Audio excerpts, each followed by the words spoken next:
Vance was tired, he had been on the run all day long. What had looked to be another boring routine survey mission into a simple uncharted binary star system had turned out to be quite a bit more.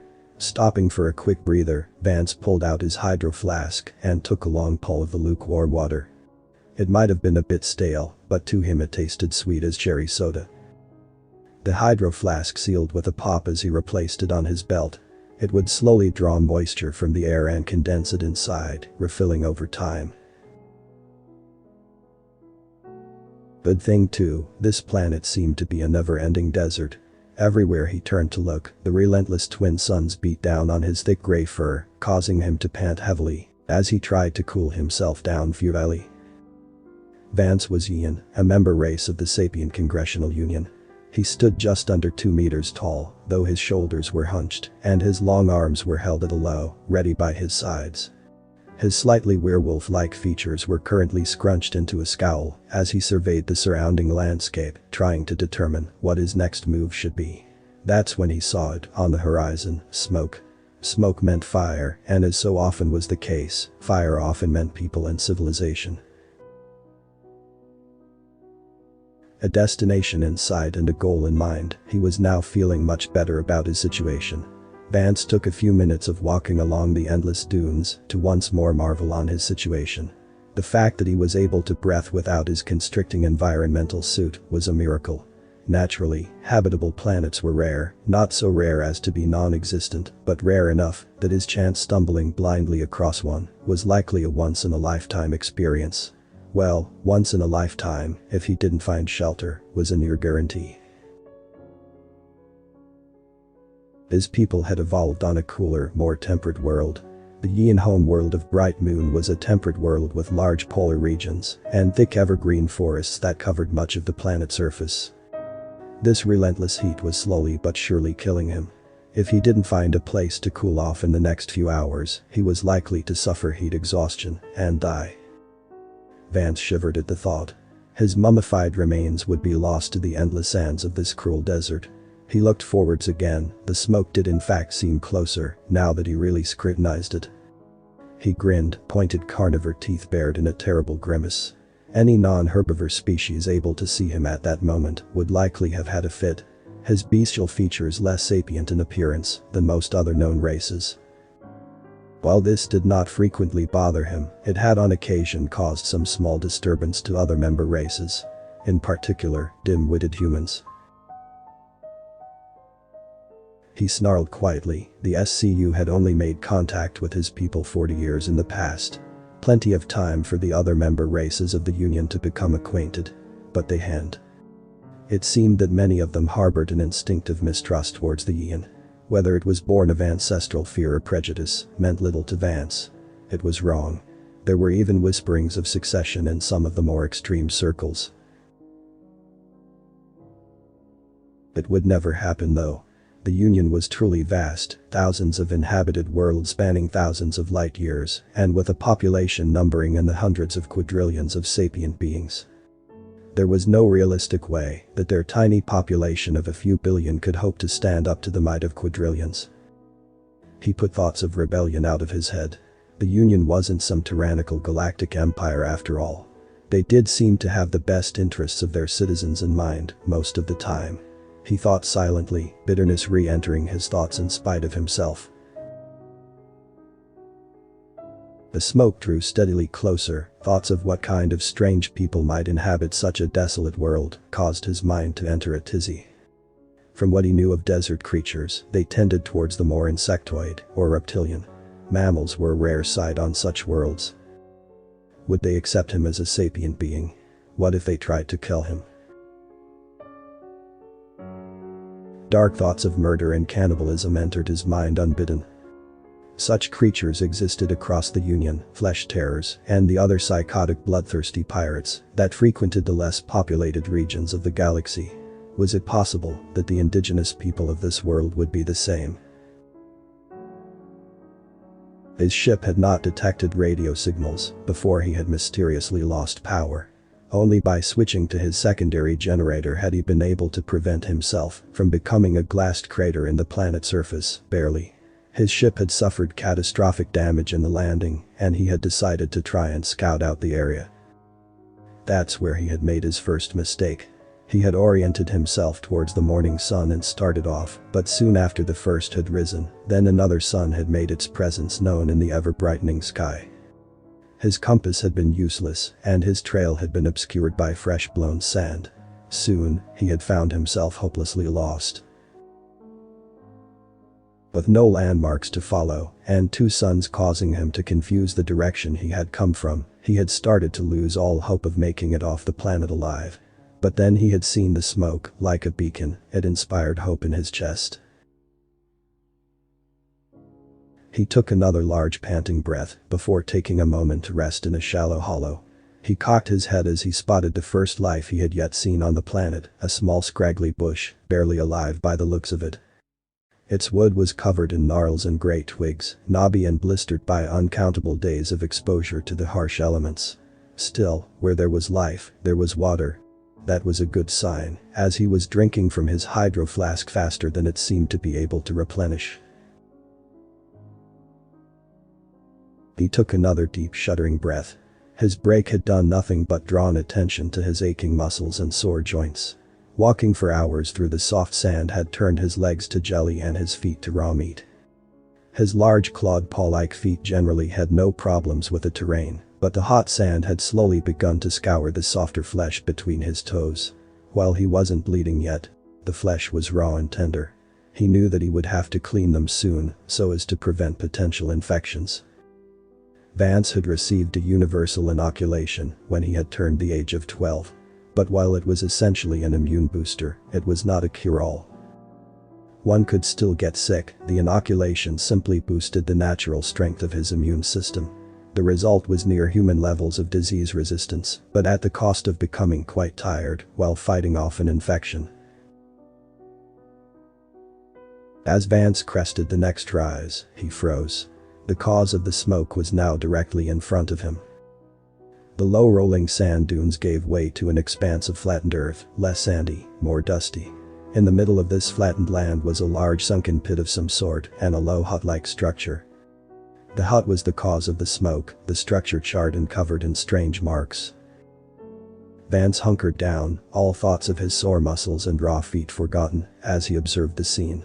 It looked like the aftermath of a war zone, a high-tech war zone at that. The strange marks resolving themselves into some sort of burns, like those made by energy weapons. He swore loudly, then immediately snapped his mouth closed.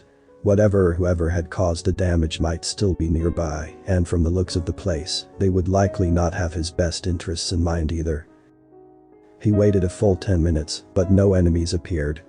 He looked around and then swore quietly. Friends furred ass. He needed a place to shelter, and he couldn't wait any longer. Dangerous or not, the chance of death was better than certain death, and so he found himself moving towards the low round building. His body held low as he used his arms and legs to creep forwards.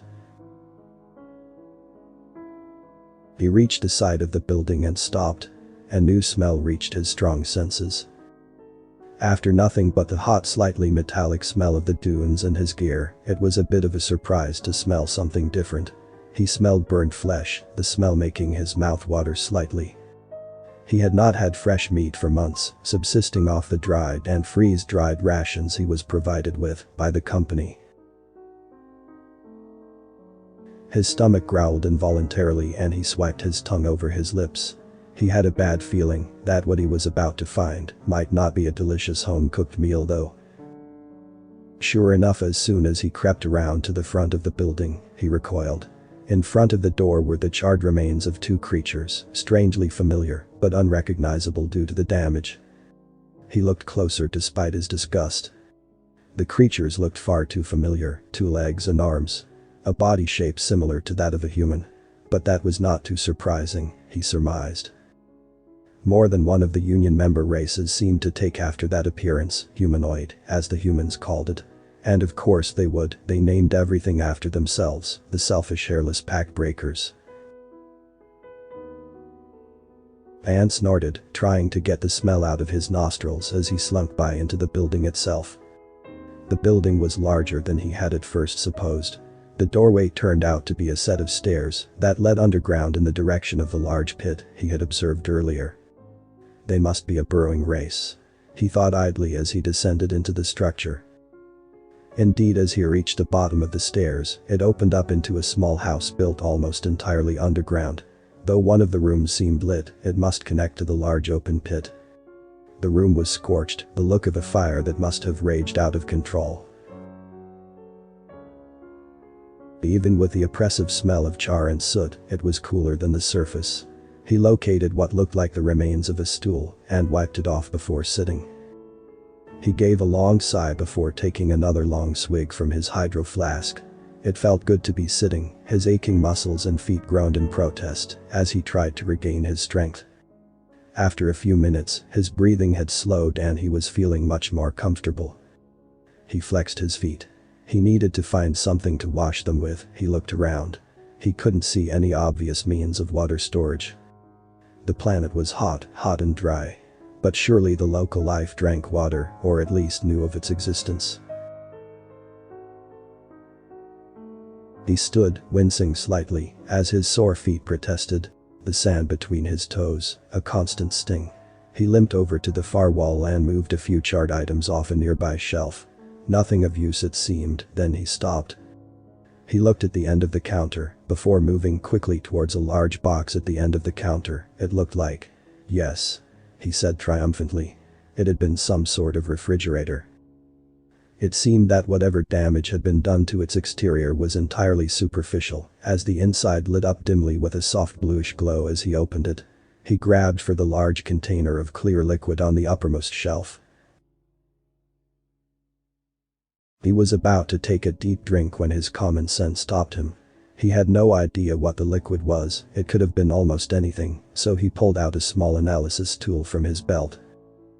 Generally, the small device was used to assay rocks and other samples brought on board by his probes, but it should do just as well identifying the basic elements of the liquid. Placing a small drop from the jug inside, he turned the device on and waited as it whirred softly. After about a minute, it made a series of low beeps. Checking the display, he smiled. Hydrogen and oxygen bonded into dihydrogen monoxide molecules, more commonly known as water. He took a tentative taste, the cool, clean water, taking away the dull scratchiness in his mouth. He took another swallow, this one deeper and more satisfying. Sighing contentedly, he looked into the small cooling unit again. There were some other items of interest, not the least of which was a small wrapped package of what appeared to be some meat-like substance. While he wasn't hungry per se, his instinctual craving for thick, juicy chunks of meat was trying to get the better of him. He paused and then growled deep from his chest. There was no way he would pass up the opportunity if it was remotely safe to eat. And so he pulled out the protein analyzer from one of his vest pouches. While similar to the analysis tool, it would instead check the compounds of the product and check for incompatibilities. If none were expressly detected, then it was in all likelihood compatible with his system. While he wasn't capable of the incredible culinary feats of humans, who seemed to be capable of eating almost anything they could fit in their mouths, he could digest a wide variety of proteins and fats from many worlds he was not native to. This ability made him confident that he would be able to eat the morsel without incident, though it was always better safe than sorry. He waited an irritating 3 minutes before the small device gave a chime and flashed green. That was a good sign. Checking the screen on the analyzer, it told him what he had hoped to see. What he had was a foreign foodstuff that seemed perfectly compatible with his biology. That was a little odd. Generally, a food safe to eat from an alternate world would be at least partially incompatible with his digestion, but this seemed like it had been made specifically for him. Shrugging at this turn of good fortune, he grabbed the fist-sized package and sat once more at the sooty stool. Unwrapping the meat fully, he was hit with a delicious smell, like sweet and briny at the same time. He pulled out his survival knife and used it to carve off a chunk of the meat before taking a bite. Immediately, his mouth exploded with the flavors of the exotic flesh. It was tender and soft, hints of sweetness and a deep salty undertone that satisfied his cravings like nothing he had ever yet tasted before. It was like some cross of sea creature and cultured livestock. It was in all parts delicious. Vance found himself chowing down on the strange feast. Before he knew it, the meat was gone, his mouth still watering from the abundance of flavors. He sat back on the stool, back pressed against one of the earthen walls, and gave a sigh. He felt content. He felt a comfortable sleep threatened to overtake him, and so sat up and then stood. There was still far too much to do before he could allow himself that luxury. He took the water jug and slowly poured a small measure of the precious liquid over his feet, taking care to maximize its usefulness in case he was unable to find more. After a minute of this, he felt comfortable enough to take another look around. He moved around the room, checking the walls and furniture for other potentially useful items. Nothing jumped out at him explicitly, but he kept at it. As he finished the common area, he moved into some of the adjoining rooms, but they all looked the same. Charred, and with pieces of broken furniture lying in smoldering piles all around. Before he knew it, he stepped out into the open air once more, but it was shaded. He looked around curiously. It seemed to be some sort of sunken courtyard.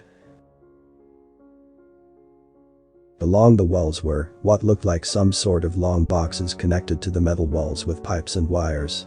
He moved closer and saw that many had small green shoots and fronds inside. So this must be some sort of farm then, he mused to himself. In the center of the area was a tall machine of some sort. Tubes and small veins covered its entire surface, and he stepped close to it. His sensitive pointed ears swiveled slightly to better pick up faint sounds, and he smiled again as he heard the distinct sound of liquid moving through the smaller pipes. This must be some sort of atmospheric condenser. They were relatively common on dry desert planets, but to see one on an uncharted and alien world was a shock. These people must be somewhat advanced to have electricity and condensers. Maybe if they had such technology, they had a faster way of moving across the dunes. Some sort of bug-air skiff. Vance looked around. Well, it likely wasn't down in the pit. Making up his mind, he walked back into the underground house and made his way back to the kitchen area. Looking around for a moment, he walked to the water jug he had left on the blackened countertop. Taking another drink from his hydro flask, he poured out the small amount of water that remained and then refilled it with the much cleaner purified water from the jug. Now at least he would be able to drink it without tasting the inside of the micro-condensers from his hydro flask. He gathered all his gear and gave the darkened room one last look. Nothing caught his immediate attention, so he left, walking up the long staircase to the surface. He stepped around the two charred corpses at the front of the structure again and looked round. The area around the dwelling was clad and mostly clear, though about 50 meters away he spotted what looked like another tall condenser. Next to it was a small pile of boxes and crates. It was the only thing in sight that might hold something of interest, so he started towards it. As Vance reached the small pile, he cocked his head. Something went scampering from the cracks between the crates, a small creature that seemed to hop on two legs. It stopped a few meters from him, and he looked at it intently. It was no bigger than his knot. In fact, other than missing the extra limbs, it seemed remarkably similar. It had tan wrinkly skin that blended into the surrounding dirt, and a long nose that it brushed a few times as he watched. It must have been some sort of small rodent equivalent, native to this world. As he looked at the small critter, it gave a small series of squeaks and scurried away, its tail disappearing back into the large pile of boxes. He gave a small chuckle. It seemed like a harmless enough animal. As he walked around the boxes, he stopped. On the far side, previously out of sight, sat some sort of contraption. The strange machine seemed to hover on some sort of anti-gravity cushion. As he approached and pushed on it, it moved slightly, but stayed remarkably stable. He gave it a look over. Its purpose started to become clear to him the more he looked. It was long and thin, with a series of tubes and machinery along the bottom. The middle of the device had a saddle-like seat, behind a pair of handlebars attached to a pair of long veined tubes that jutted from the front. It almost looked like some sort of wheel-less motorcycle, a popular type of vehicle frequently used in the more rural parts of the Union that he frequented. He shrugged and climbed on. The seat was a little uncomfortable, as it seemed designed for a smaller species, but it would be fine. He found the control stirrups and placed his feet in them. He gripped the handlebars tightly and kicked back on the pedals. The machine made a series of coughing noises and then returned to its seemingly inert status. It was still hovering, however, so it must still have been working. Vance looked around and found a small switch on the body under the handles. He shrugged and flicked it. The machine seemed to whir slightly, but nothing else changed. Once more, he pushed back on the pedals and gasped as the vehicle leapt forwards with an acceleration that threatened to tear the breath from his lungs. He eased off the pedals and the device slowed to a more manageable speed. He experimented with the handles and turned to the left. The vanes seemed to catch the air, and the hovering vehicle made a neat left-hand turn. He smiled wide as the air rushed by his ears, the wind cooling him and weakening the oppressive heat of the planet. What a way to travel, he chuckled to himself. Getting the hang of the device took only minutes. After he had determined he understood the mechanics of the device, he returned to the crate and dismounted, making sure to flick off the power switch, lest the thing take off without him. That would put him firmly back to square one again. He quickly checked the boxes. Many of them were empty. A few held bits of machinery that he didn't know the purpose of. The last one he checked seemed to have some sort of mechanical device inside. It looked like a robot of some sort, short and squat with a pair of wheeled legs on its sides. Its dome-like top was painted red and white and seemed to house a series of sensors and hatches. It appeared inactive, and so he closed the top, not wanting to mess with something that he didn't know the purpose of. While he suspected it wasn't a device designed for destruction, there was no way of knowing, and so it was better left untouched. Vance climbed back onto the hovering bike, the hover bike, as he was starting to call it in his head. He flicked it back on and sat still. He had a means of transportation, but he had no destination. Which way would he go? He thought about heading back towards his ship, but then thought better of it. There wasn't much of a point in going back to it anyways. It was done for, damaged beyond repair. Besides, from what he had seen of the area on the way over, there was no life out in the dunes. He moved towards one of the high dunes on the opposite side of the place. Stopping at the top, he squinted and looked around. In the far distance, he could make out what looked like a series of rocks. It was as good a place as any, he figured, making a mental note of which direction he had come from. He zoomed off towards the distant landmark.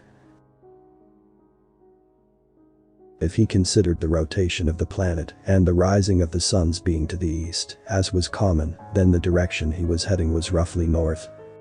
He liked his odds of finding something north. It must cool down at least a little, the further he traveled from the equatorial zones of the planet at the very least. Vance reached the rocks in less than 10 minutes. The same distance would have likely taken him hours to walk, but he put it out of his mind. Signs of life were all around, small lizard-like creatures scattered into the rocks as he approached, and he could see small shrub-like plants all around. The planet wasn't as dead as it had initially looked, he surmised. Just the vast deserts lacked life. Here among the rocks more conventional life seemed to exist. Vance slowed for a bit, taking his time, as he wound his way through a series of canyons and deep clefts in the rock. At one point, he thought he heard the sound of someone yelling, but it faded too fast for him to get a bead on its location. The eeriness of the planet, combined with his total lack of knowledge on what dangers may lay around the corner, made his progress slower than it needed to be. He wished he had a weapon, a pistol, a stick, anything. Sure, his retractable claws would put the hurt on anything that might come at him, but he had no idea what he might be up against. The feeling of not being the top of the food chain sat ill with him.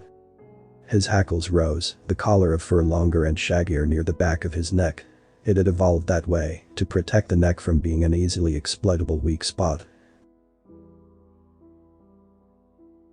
He heard a strange wailing noise. At first he thought it was some terrible beast, and he froze. But as he listened closer, it had the unmistakable undertone of a turbojet fan spinning rapidly. As the thought passed through his mind, he exited the narrow canyon he had been traversing, and he gasped. The land stretched out in front of him, kilometers and kilometers of open flat rock, and in the distance, a settlement or some type. He could make out dozens of structures and a few larger circular buildings whose use he wasn't sure of. It looked to be several kilometers away, not a problem with his new mode of transportation. High overhead, he saw the unmistakable silhouette of a ship leaving the planet. If they had the ability to leave the planet, then why had they never been contacted by the Union before? He shook his head and then zoomed towards the small town. He reached it in minutes, slowing to a walking speed, as he saw the main entrance point to the small town appeared guarded. He approached the entry slowly, unsure as to what he should do.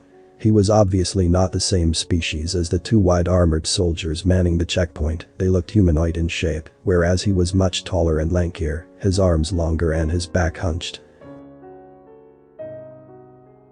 Another thought entered his mind, just as he floated up to the two soldiers.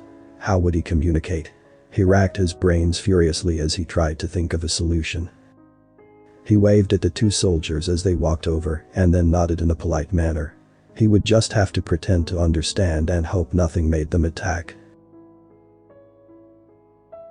He nearly jerked himself off the hoverbike in shock as the first soldier walked over and asked in perfect unaccented common identification. He had to stop himself from stuttering, the words frozen in his mind at this strange new discovery. The other soldier, this one with an orange shoulder pad, walked over and asked, "Is there a problem here?" Vance shook his furred head and dug out his ID card. There was no reason it should work, but hey, stranger things had happened. He handed the ID card to the first soldier with a muttered, "My apologies." The soldier seemed to scrutinize the card before looking at him, the featureless black eye lenses of the white helmet only deepening the feelings of paranoia he was feeling at the moment. The soldier turned to his superior and spoke, "It's not a form I am familiar with, sir." The other soldier took the card and looked at it before handing it back to the trooper. "It looks like a match to me. You know how these backworlds are. Let them through." Handing the card back, the first soldier waved him through, saying, "Move along." Vance did so without another word, tucking his ID card away. He was in disbelief. That had worked. What were the odds? He stopped and took a second to compose himself before his jaw dropped again. All around him were strange wonders and marvels. Aliens of almost every description wandered to and fro in the streets. Strange hovering contraptions moved down the thoroughfares. And large almost lizard-like creatures loaded street corners where small vendors seemed to be hawking wares. He saw strange furred beasts with great horns pulling hovering carts and a multitude of what seemed to be robots all around. He shivered at the thought of them. Artificial intelligence was abhorrent. It was a most incredible sight, and for several minutes he marveled. His examination was cut short as a small hooded figure approached and started speaking at him. This time he was unable to understand the words and shook his head. "I'm sorry, I don't understand. What do you want?" he asked the diminutive creature. He couldn't make out its appearance under the heavy hooded robe it wore, but he could just make out a pair of shiny orange eyes. It seemed to become agitated at his remark and shouted again, his time drawing the attention of several passers-by. The creature made one final scathing alien remark before marching off. Several of the onlookers snickered, likely understanding the insults he had blindly weathered. He growled in a predatory manner, and most of them hurried away. While he was not large for a male of his kind, he was much larger than most of these puny creatures. He started along the street once more. He needed to find a place to get information. A message board, an information kiosk, anything. He shook his head once more. This entire experience had been surreal. The journey feeling more like some crazed dream sequence, more so than an actual real series of events. Many of the aliens he saw looked disturbingly human, several even looked slightly like the Slavith, though with some minor differences. What was this place? Where had he stumbled into? He racked his brains for everything he knew about this region of space. All he could come up with though was that it was near Drevel and uncharted, about 300 light-years past the core world's border. An area of space generally referred to as the Great Frontier. Suddenly, he stopped. He looked again to his right. There across the street next to a pile of wreckage sat another of those strange hovering contraptions. This one a dusty red in color, but that was not what had captured his keen eye. No, next to the hovering vehicle was a low building with the unmistakable look of a bar to it. He smiled. An alien bar. Well, if it was like anything else he had come across, it might in fact be more familiar than anything else he had encountered so far. Hopefully, they spoke common in there as well. He made his way across the street and then flicked off the hover bike before dismounting. He looked left and right, but saw no way of securing it. Oh well, he said quietly to himself as he walked towards the door of the building. It wasn't like the thing had belonged to him anyways. Maybe it would be there when he came out, probably not. He would just have to cross that stream when he got to it. Vance walked to the door, which opened automatically at his presence. He was immediately hit with a wall of smoky smells and funky noises. A catchy tune that made his long narrow tail twitch and tune and made him want to bob his head. He smiled, his wide grin glinting as the light met his long canines. This seemed just like his kind of place. He sidled up to the bar top, one of the other patrons giving him a long look. He nodded to the strange green alien and then asked the bartender, a disturbingly human-looking alien wearing a tan shirt. They looked him up and down and asked, "Yeah. What will it be?" Vance frowned slightly and then replied, "Information." The man seemed to tense and said, "That isn't something I generally serve here, a dangerous commodity that is." Vance sighed and then replied, "Okay then, answer me one question then, if you would." The man nodded slowly. "How does one book passage off this planet? Is there a spaceport I could go through or?" But was cut off as the man waved around the room. "Off-world. Anyone can get you off-world for the right price. I'm sure if you ask around you might find something suitable. Now please, order a drink or leave me alone." And the man scurried to the far side of the bar. The strange interaction sat ill with him. He looked around the room, the many patrons of the bar laughing and drinking. Several tables appeared to have various types of gambling or betting going on at them. He smirked. The more things changed, the more they seemed to stay the same, he supposed. He jerked as movement met the corner of his eye. Turning his head, he saw a man waving to him from across the building. He cocked his head and the man seemed to pause. They nodded and then waved him over again. Shrugging, he wandered over. He had nothing better to do at the moment after all. The man was leaning against the wall nearest to the door, his wide undershirt and black vest, doing nothing to cover the dangerous-looking pistol strapped to his side. Vance cautiously stopped in front of the man. "Hello there, I'm sorry, but I couldn't help but overhear you are looking for passage off-world." Vance nodded and asked, "Yes, you have excellent hearing. I must apologize that I am a bit lost here. Where am I?" The man smiled charmingly and patted his shoulder while gesturing towards the door. "You are in precisely the right place, my friend. I happen to have the fastest ship in the galaxy. Where are you headed?" Vance shook his head and said, "Somewhere else. I would like to get back to the Union. But I'll settle for somewhere cooler, if that's a start," he said with a chuckle. The man nodded and said, "Well, that's a good start, I suppose. You are able to pay, of course?" he asked seriously as they exited the building. "Ah yes, of course, money." Vance kicked himself mentally. He had his entire last paycheck in Ozma in one of his pouches. He hated using credit chips. He always felt that his money didn't even exist while using them. He liked to be able to hold it in his hand. Cash was always much more graciously accepted in the frontier, where he worked too. He reached into his money purse and pulled out a handful of Ozma. He handed a few to the man and said, "All I have is Union Ozma, would that be acceptable?" The man looked at the small handful of coins and asked, "I suppose it's not Imperial credits after all. But what is it worth?" Vance pointed to a few of the coins and rattled of their values. Well, that is a 10 credit Osmer, that one is 50 credits and the last one with the largest fleck is a 100 credit Osmer. I have a few Osmeridium ingots on me. Should be worth a few thousand credits. Would that be adequate? He said with a bit of a head bob. The man smiled and held one of the coins up to the light. Osmeridium, huh? Yeah, I think we can help each other. The name is Han, by the way. Hello Han, I'm Vance. He replied. My ship is in Bay 94, want to meet me there? Han said to him. Vance shook his head and said, I don't know where Bay 94 is, are you going that way now? I could follow you there perhaps. Han smiled again and looked him up and down saying, yeah. I think you should be fine to tag along Vance. Follow me then. Vance nodded and fell in alongside Han. They walked along the side roads for a few minutes, neither of them seeing a reason to speak until Han steered him towards one of the large circular structures he had seen from the city outskirts. There was a series of alien symbols on the door that he couldn't read, but Han smiled and made a gesture. Here we are, Bay 94.